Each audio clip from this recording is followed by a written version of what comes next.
ധർമ്മസ്ഥലയിലെ ക്ഷേത്രത്തിന് നേരെ നടന്ന ഗൂഢാലോചനയ്ക്കെതിരെ ആയിരങ്ങൾ അണിനിരന്ന് ശനിയാഴ്ച മുതൽ ആരംഭിച്ച റാലി ഇന്നും തുടരുകയാണ്. ഇന്ന് BJPയുടെ ഒരു പടുകൂറ്റം റാലി തുടങ്ങിക്കഴിഞ്ഞിരിക്കുന്നു. ബാംഗ്ലൂർ സൗത്തിൽ നിന്നാണ് ഈ റാലി തുടങ്ങിയിരിക്കുന്നത്. ഒപ്പം JDSന്റെ റാലിയും മറ്റൊരു റാലിയും നടക്കുന്നുണ്ട്. BJP, കോൺഗ്രസ്, JDS പാർട്ടികൾ നേതൃത്വത്തിലാണ് ഈ റാലികളെല്ലാം തന്നെ നടക്കുന്നത്. ശനിയാഴ്ച നെലമംഗലയിൽ കോൺഗ്രസ് MLA N. ശ്രീനിവാസന്റെ നേതൃത്വത്തിൽ ഒരു വലിയ റാലി കോൺഗ്രസ് പ്രവർത്തകരുടെ നടന്നിരുന്നു. തൊട്ടു പിന്നാലെ ബൊമ്മൻഹള്ളിയിലും കോൺഗ്രസ് MLAയുടെ ഒരു റാലി നടന്നത്. അങ്ങനെ രണ്ട് റാലിയാണ് കോൺഗ്രസ് ഈ ക്ഷേത്രത്തിന് പിന്തുണ പ്രഖ്യാപിച്ചുകൊണ്ടും ഗൂഢാലോചനയ്ക്കെതിരെ അണിനിരന്നുകൊണ്ടും ഒരു റാലി നടന്നത്.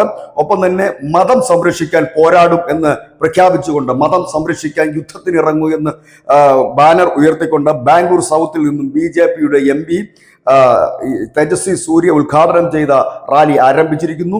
400ഓളം വാഹനങ്ങളിലാണ് പ്രവർത്തകർ ധർമ്മസ്ഥലയിലേക്ക് നീങ്ങുന്നത്. ധർമ്മസ്ഥലയ്ക്ക് 1 കിലോമീറ്റർ ഇപ്പുറത്ത് നിന്ന് ഇറങ്ങി കാൽനടയായി ക്ഷേത്രത്തിലേക്ക് എത്തി ക്ഷേത്ര അധികാരികൾക്ക് പിന്തുണ അർപ്പിക്കും. ഒപ്പം തന്നെ NIA അന്വേഷണം ആവശ്യപ്പെട്ടുകൊണ്ടാണ് BJPയുടെ റാലി.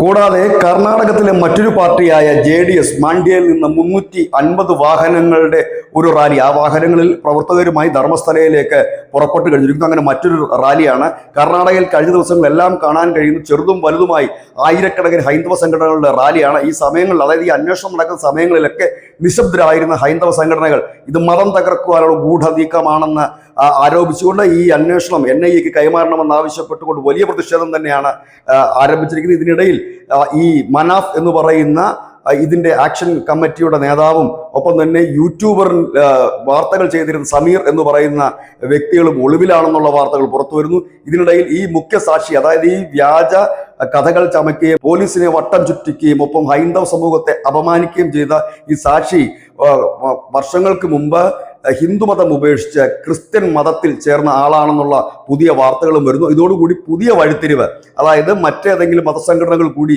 ഇയാൾക്ക് പിന്നിൽ ഇതിനു വേണ്ടിയിട്ട് പ്രവർത്തിച്ചിരുന്നോ എന്നൊക്കെയുള്ള വലിയ ആരോപണം തന്നെ ഹിന്ദു സംഘടനകൾ ഉയർത്തുകയും ചെയ്യുന്നു. News desk, news India Malayalam.